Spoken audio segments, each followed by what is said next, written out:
So in our previous class we have finished the topic of oversubscription of shares, right? In today's class we will start another topic which is forfeiture of share. Now what is forfeiture of share? Whenever a company issue share, company can ask the amount of that share either in parts or in one payment. And let's suppose that the company decided to ask that money in parts, it can be possible that any of shareholder makes default related to any call. So if someone makes default in any call, that is known as calls in area, right? And whenever there will be any calls in area, means shareholders are making default, company can decide to cancel the ownership of those shares. Okay. Now if company decided to cancel the ownership, that situation is known as forfeiture of shares. So forfeiture of share means company is cancelling the ownership and company is taking their share back. Okay, that is known as forfeiture of share.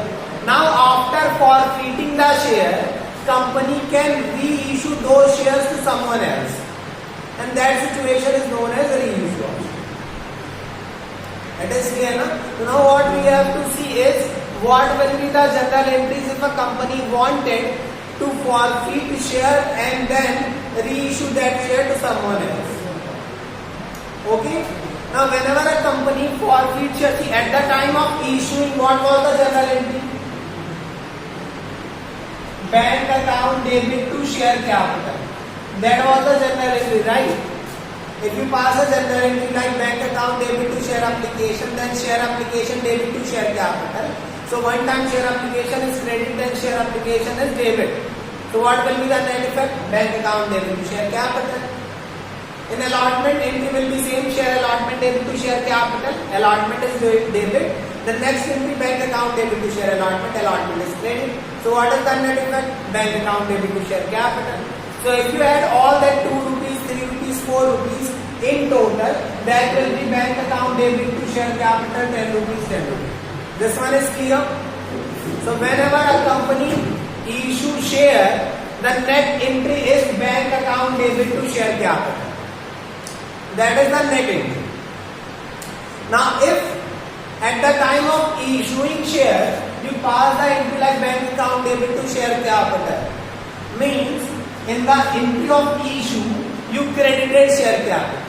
So at the time of forfeiting share, if I say that I want to cancel this share, what should I do? Debit the share capital. Is it clear now? No confusion. So whenever a company decided to forfeit share, company will debit the share capital with the called up amount. So what is called up amount? Called up amount means the amount on the share which company called. If the share was 10 rupees and company has not asked for the final call of 2 rupees, then called up value will be 8 rupees only. This is clear now? So here we will write share capital debit with called up amount, and the amount will be number of share which company decided to forfeit multiplied by called up amount.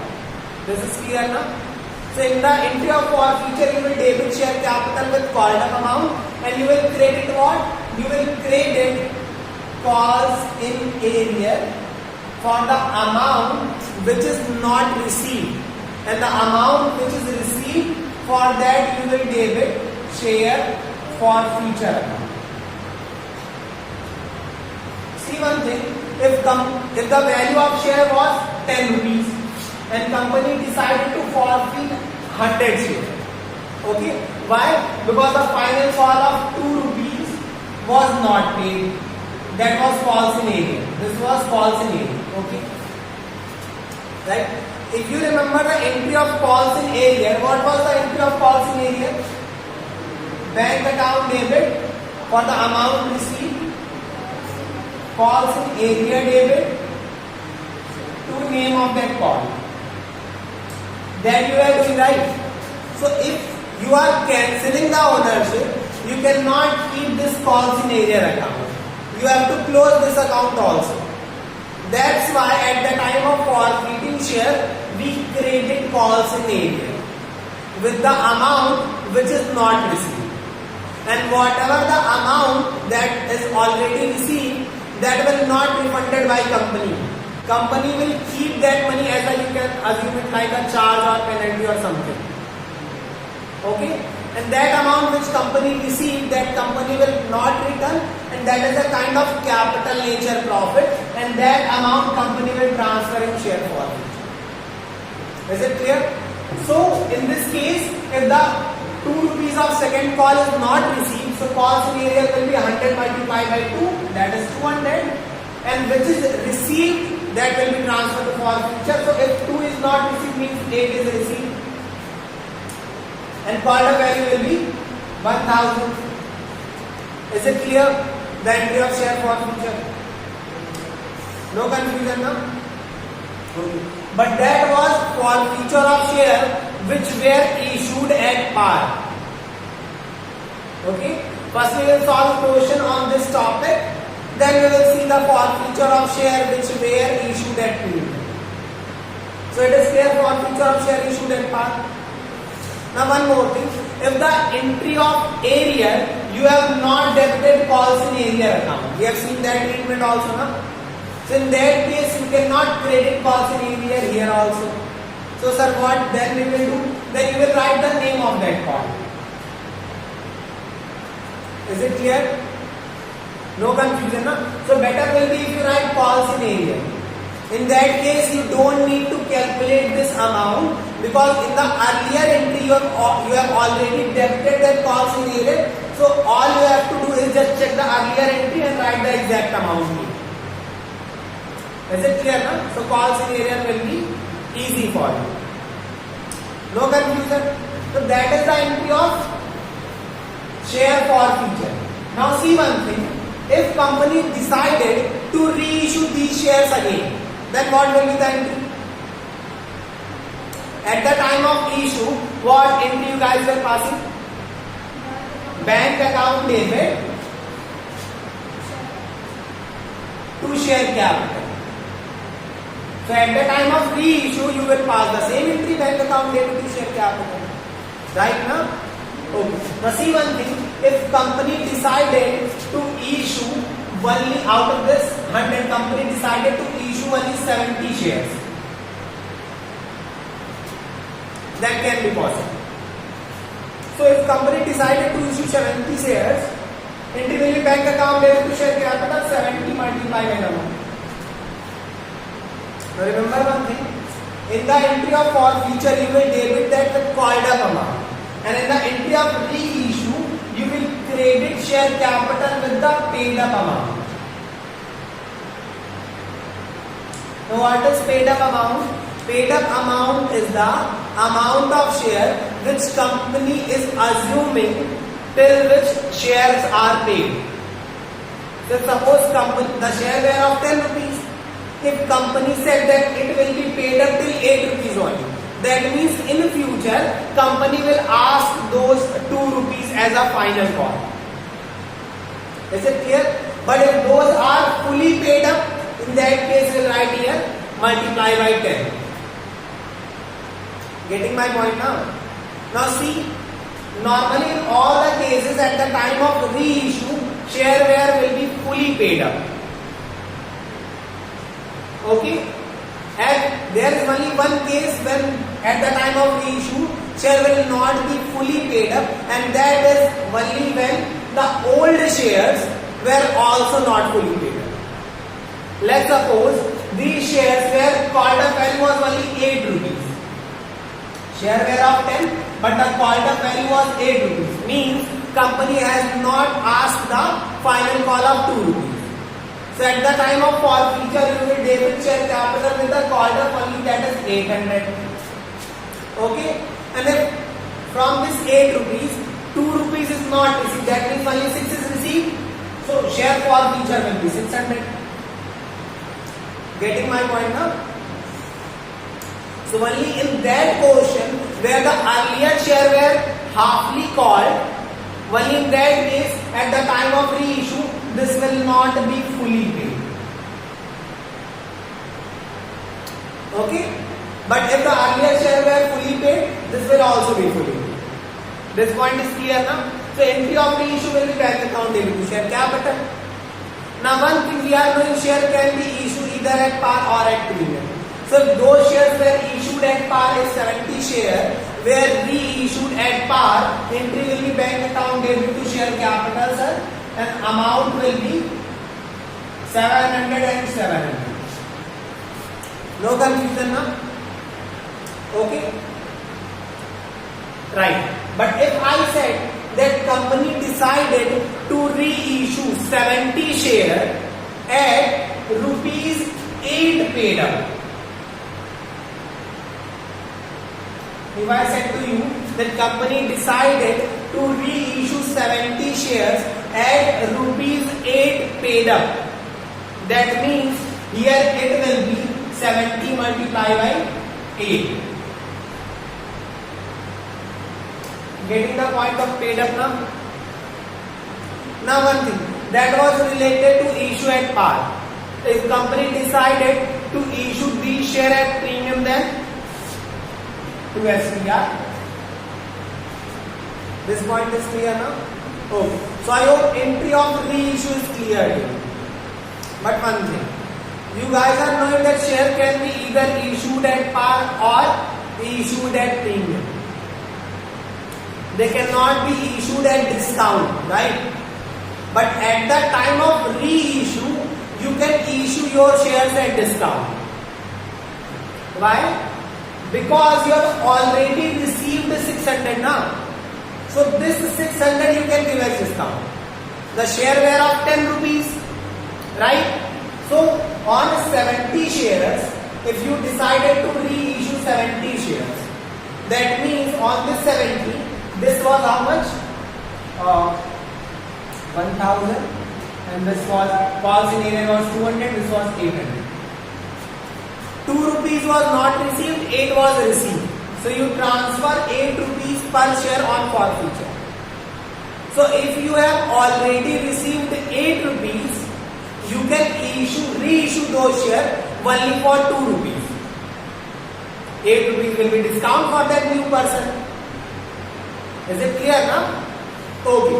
So that means company cannot issue share at discount, but company can reissue share at discount. And the maximum amount of discount which company can give is the amount which is already received. Is it clear now? But now what will be the general entry, sir, if company want to issue share at discount? For par it will be bank debit to share capital. For premium it will be bank debit to share capital to SPR, and for discount it will be bank account debit, share for future debit to share capital. This is clear? Any confusion in this? Now how much you will write is very simple. Whatever the amount is paid up, that you will write here in share capital. And let's suppose the paid up value was 10 rupees and company decided to issue 70 shares. So this will be 70 multiplied by 10, 700. No doubt. Now if paid up value is 10 but company decided to issue those shares at a price of rupees 6 per share and 10 paid up.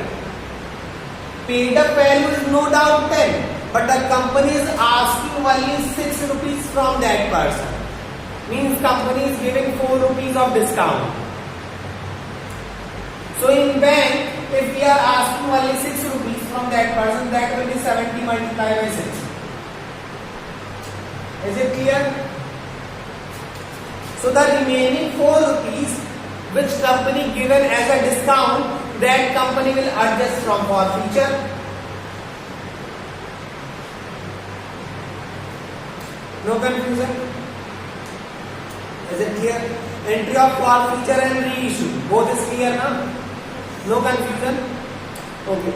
Now one thing, after reissuing share, if you have any amount left in share forfeiture, that will be transferred to another account known as capital reserve. Because that was a capital nature profit, so you will transfer any left money to which account, sir? To capital reserve. An entry for that will be share forfeiture account debit to capital reserve account. This is clear. What I said, after reissuing only. If you have not reissued, that will not, this entry will not be required.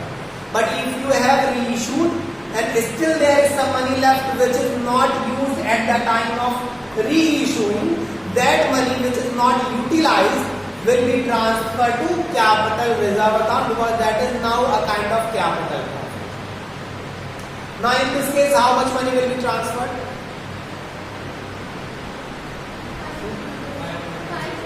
520. That is wrong. Why that is wrong? Actually what I said, you haven't listened carefully. I said shares which are reissued and therefore feature is not utilized, that you can transfer. Now if you see, this 800 of forfeiture belongs to 100 share and we reissued only 70 share. Getting my point now? See one thing. 800 were forfeited on 100 shares. So that means on 70 share forfeiture will be 560. That is the amount you receive. And from this 560, how much money you utilize? 280. So amount utilized will be deducted. Okay, so that will be. Is it clear now? So the amount that will be transferred to capital reserve will be share forfeiture debit to capital reserve is 282. This is clear? Any confusion? Okay now? So how we can decide how much amount should be transferred to capital reserve? That is very simple. Share forfeiture amount, that is total amount in share forfeiture account divided by total number of share and multiplied by number of share reissued. This way you can find the amount of share forfeiture which belongs to number of share reissue, and from that amount you will deduct amount utilized at the time of reissue, and remaining will be transferred to capital reserve. Now this thing is not required if you have reissued all the share you forfeited, because let's say this was the amount of share forfeiture was 800. So 800 divided by 100 multiplied by 100, there is no point of doing that. So in that case, we can directly compare, which you were comparing, 800 minus amount of reissue. Getting my point now? So that was the whole entry related to share forfeiture and reissue, and how we can decide how much amount should be transferred to capital. In today's class, as we have already know the entry of reissue and calls in area and calls in advance, so we will see a portion in which we have to only forfeit and reissue. Okay, so that is question number 27. Okay, so see what is given in question number 27. Past journal entries for forfeiture and reissue in the following cases. Now what is given in the first case is A Limited forfeited 100 share of ₹10 each fully called. Now this much you are knowing that company decided to forfeit how many share? 100 share. So as you are knowing at the time of forfeiture, what we will do? We will debit share capital account with the called up value. And the called up value is how much? That is fully called up 10 rupees. So that will be 100 share multiplied by 10,000. Is it clear now? Okay. So we will debit share capital with the called up amount. Then it is given why company is forfeiting these shares for non-payment of first call of 3 rupees and final call of 3 rupees. So people have not paid 3 rupees of first call and 3 rupees of final call. That means what is the calls in area? 6 rupees, right? So we will write 2 calls in area. 100 multiplied by 6. 600. So what will be the amount that will be transferred to share forfeiture? 4 rupees. This is clear now? No confusion? Okay. Then it is given all of these shares were reissued as fully paid up for 10 rupees per share. Now see, it is given that all the shares were reissued, right? But it is not given those shares were issued at par or issued at premium or at discount. How we will get to know that those shares were issued at par, premium or discount? That depends upon how much money company decided to ask from public, and that is given in the question after fully paid up. For 10 rupees per share. For 10 rupees per share means company will take 10 rupees per share from public, and the price of share were also 10 rupees. So that means they were issued at par. So for reissue entry will be bank account debit to share capital. Now in share capital we will write only the paid up value, right?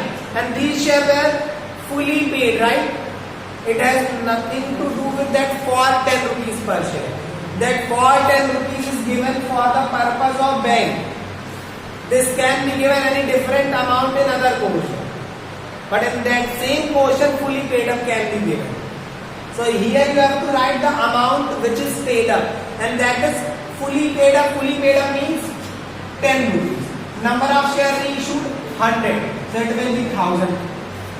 And how much money company is asking? That is 10 rupees per share.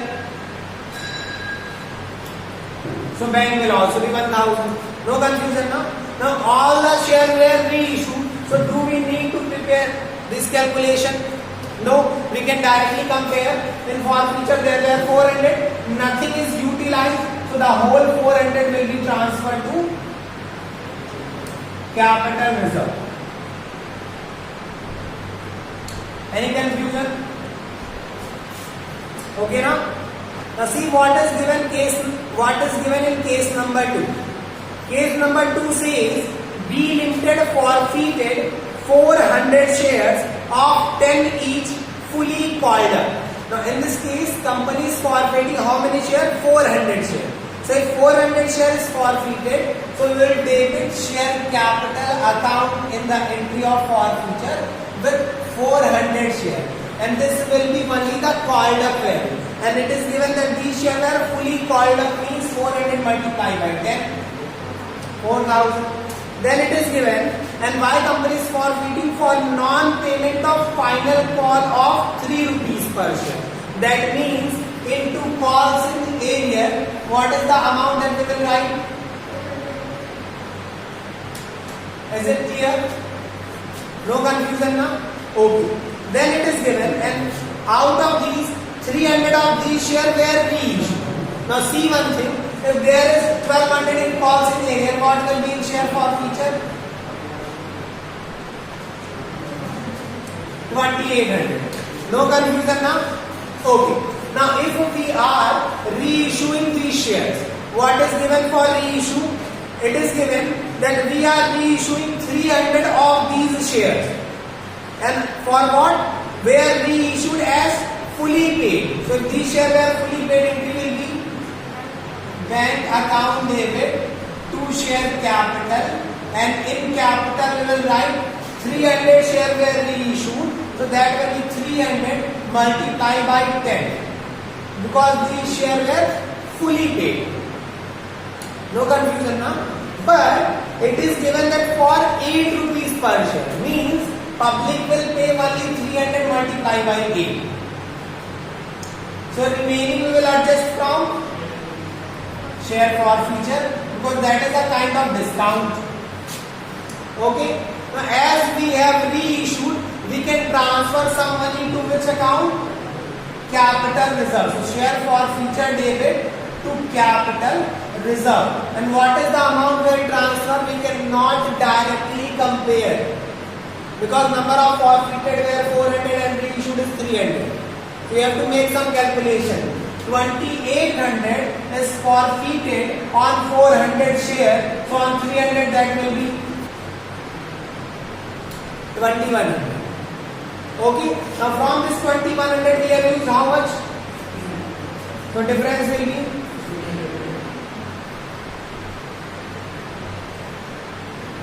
so So I hope these two cases are clear to you and you can solve on the basis of this the remaining two cases in question number 27 and question number 28 and 29 and one more 26. These three questions will be your homework.